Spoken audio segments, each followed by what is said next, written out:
Please pray with me.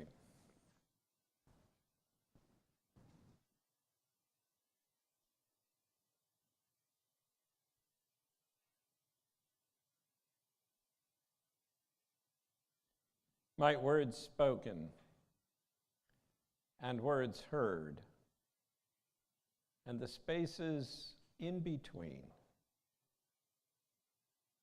help us to see more clearly your vision. Amen.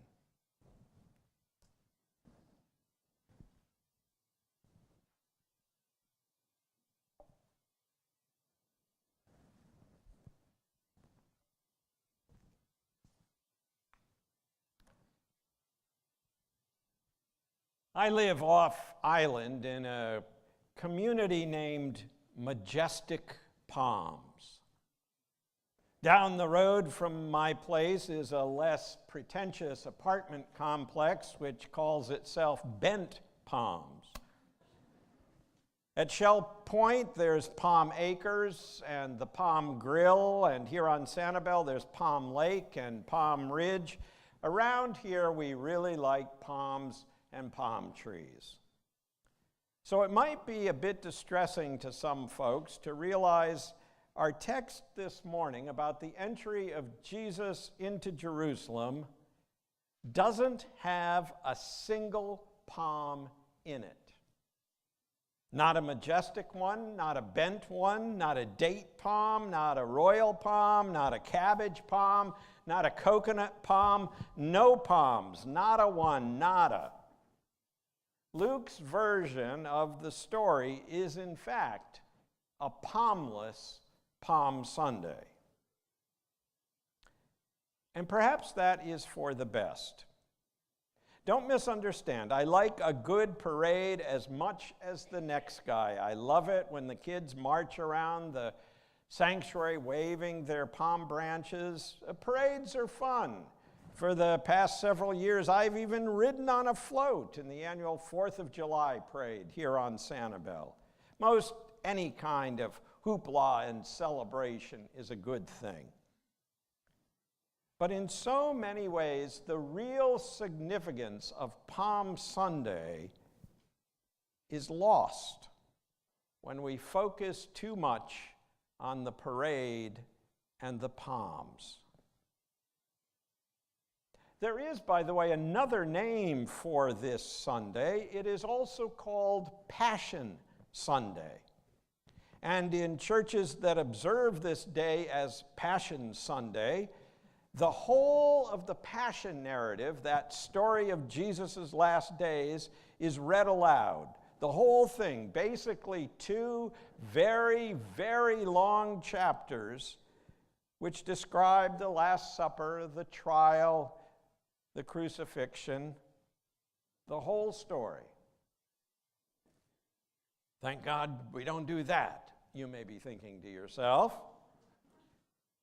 But the truth is, if you just go from the celebration of Palm Sunday to the wonder of Easter morning and don't consider what happens in between, you get a very truncated version of the story. Because as William Penn once said, no pain, no palm. No thorns, no gall, no glory. No cross, no crown. So yes, maybe it's a good thing to be like the gospel writer Luke and just strip away the palms, at least for the moment. Don't worry, we'll still be passing them out at the end of the service. But maybe this year you can take it away filled with a little more meaning. The story itself is actually full of irony. To begin with, ancient Israel was an occupied country. You must never forget that. It was an occupied country. The Romans had taken control of the nation 63 years before the birth of Jesus, and they ruled with an iron fist. Deals had been struck with local leaders who were expected to keep the locals in line. But the Romans wanted to be sure.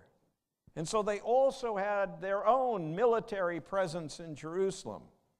They wanted to make sure that no one ever forgot who was ultimately in charge.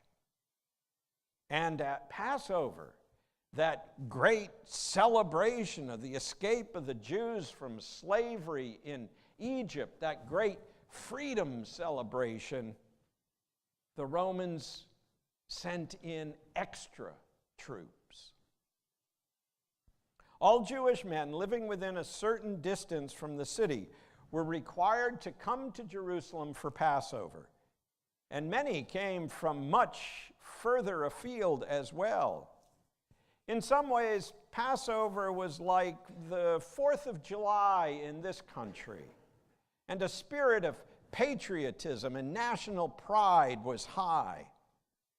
As a result, things in the city were tense, very tense. And so the Romans clamped down.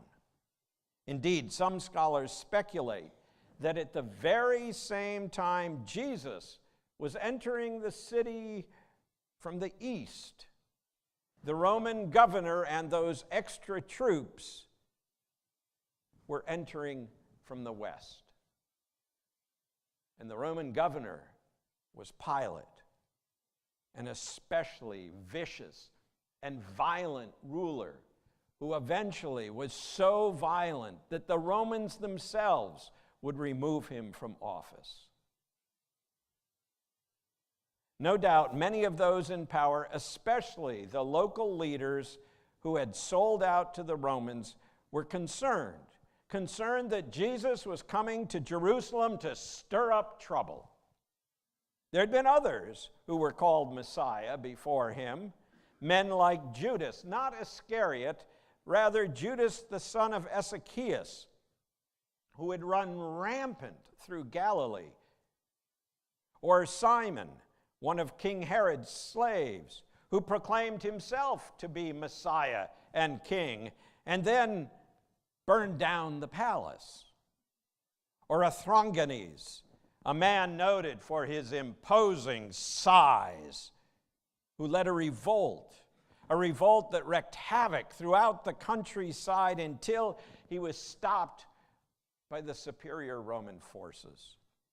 No, would-be messiahs were a dime a dozen, but they never boded well for those in power, and so everything possible was done to stop them in their tracks before they could stir up the people and foment revolt.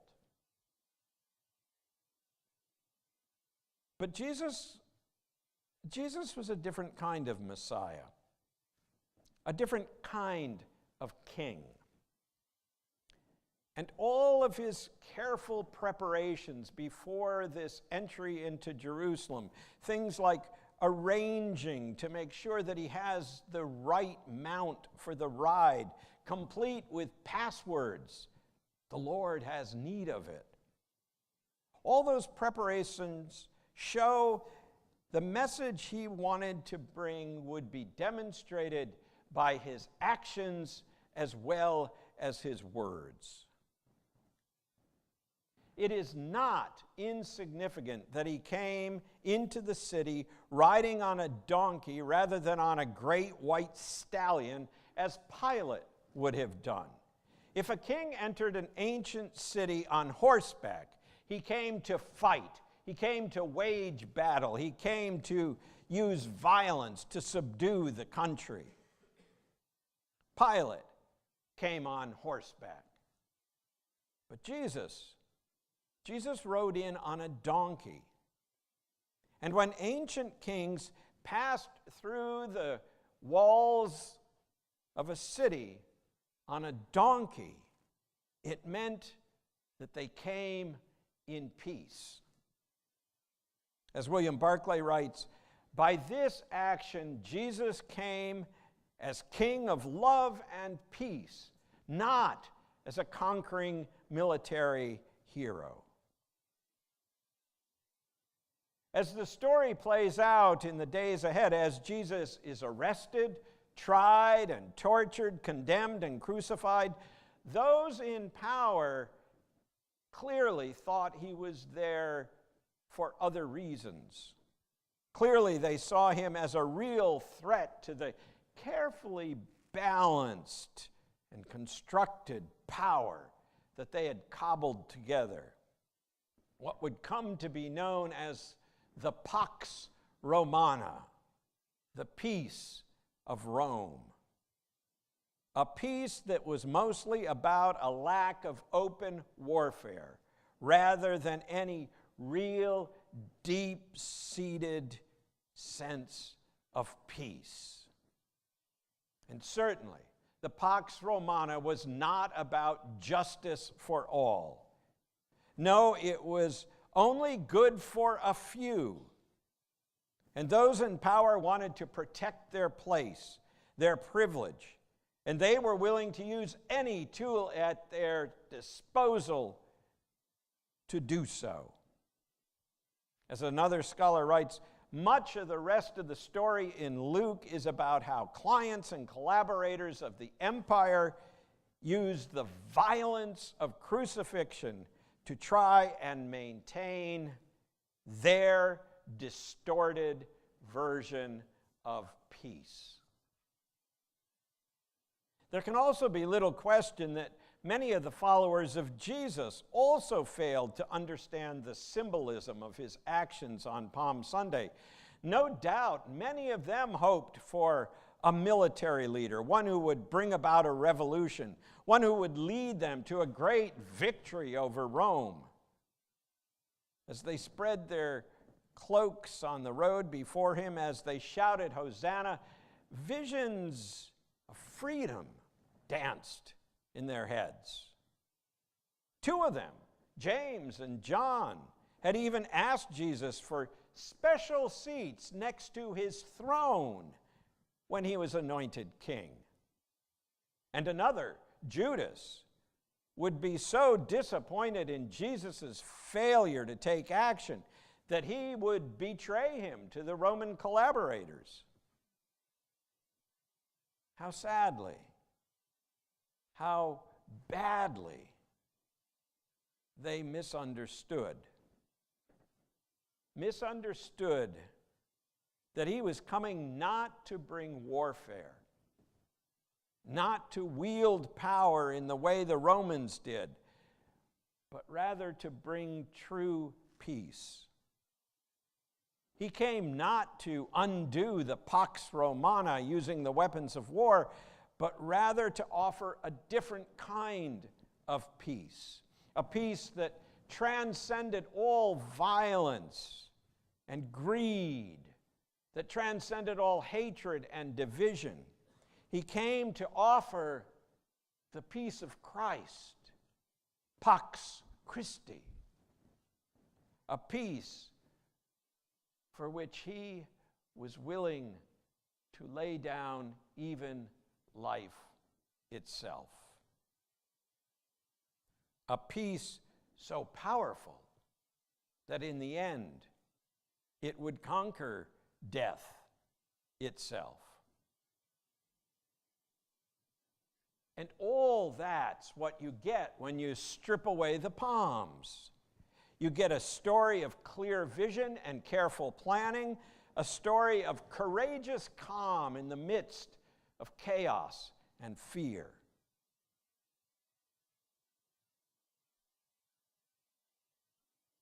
So what would it mean for you to live in such a fashion? What would it mean for you to live like this Jesus we remember on this day? What would it mean for you to strive for the peace of Christ instead of the peace of Rome?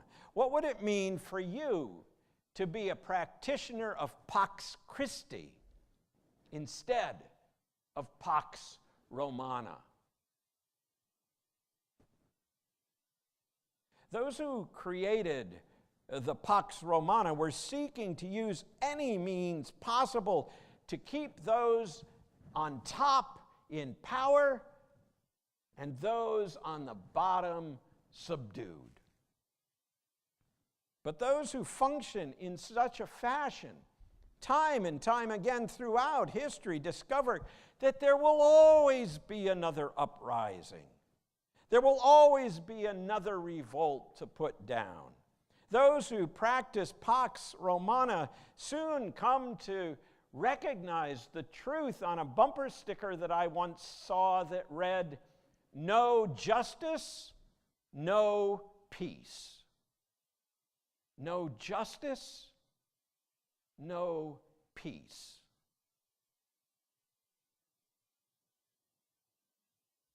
But the one who rode in on a donkey, the same one who would be crucified just a few days later, understood. He knew. He taught by word and deed that for there to be true and lasting peace, the needs of the poor, the downtrodden, the powerless and broken, those needs must be addressed. There must be a reckoning. There must be a willingness on the part of those who have to share not just their material goods, but their power with those who have not.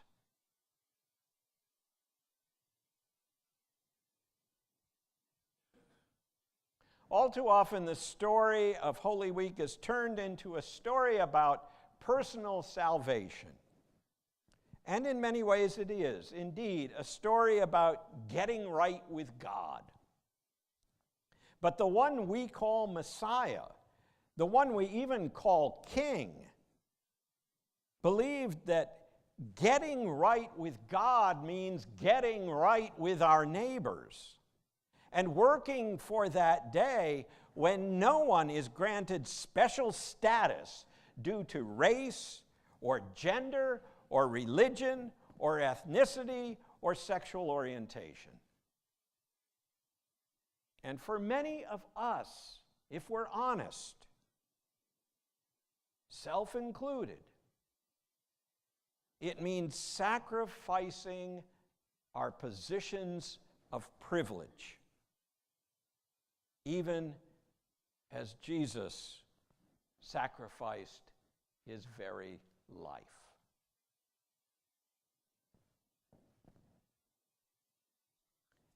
Yes, when you strip away the palms, you end up with a pretty stark story and a very sharp challenge.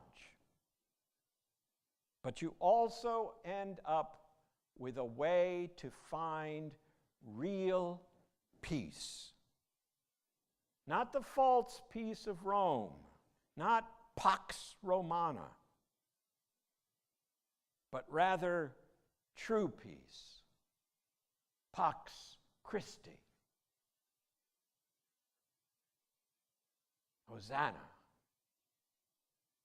Blessed is the one who comes in the name of the Lord. Hosanna.